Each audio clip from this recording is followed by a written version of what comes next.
I took a small step just to make sure there wasn't anything we could trip over. The floorboards creaked as we continued deeper in the Hazel mansion. Jackie was hugging tightly on my arm and she said she would guide me, but it wouldn't be the first time she got so lost in thought that she forgot to look forward. I signed into her hand.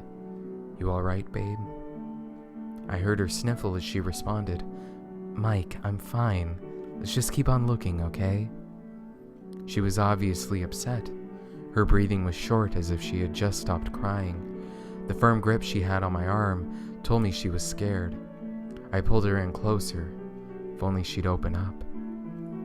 I already knew what was wrong. I knew the other girls bullied her. We tried to get her some help once, but it just made it worse.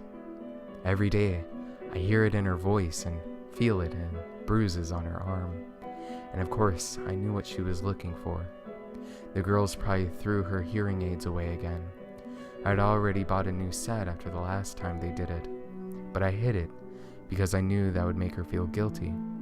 Still, we'd been searching for 2 hours now. It was probably time to go. I found her hand, but just as I was about to tell her, I heard a weird sound. "Jackie, is that you?" My hand moved up her arm, feeling her face as she turned around and used her other hand to caress my cheek. I brought my hand back down to sign. "I think I heard something. Could you check behind you?"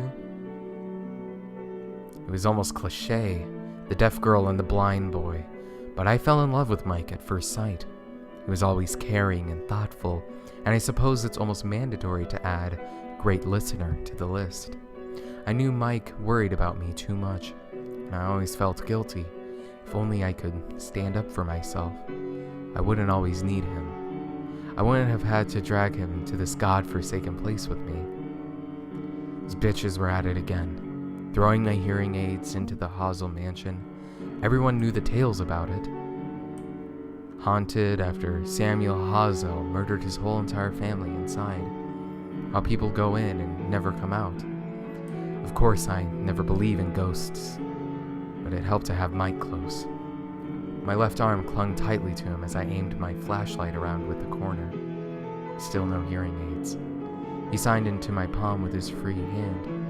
"Jackie, is that you?" I felt him touch my face. Bringing my flashlight around, I turned to face him. He signed again. "I think I heard something. Could you check behind you?" Whatever it wasn't behind me, because it stood there in the flashlight beam, caressing his cheek.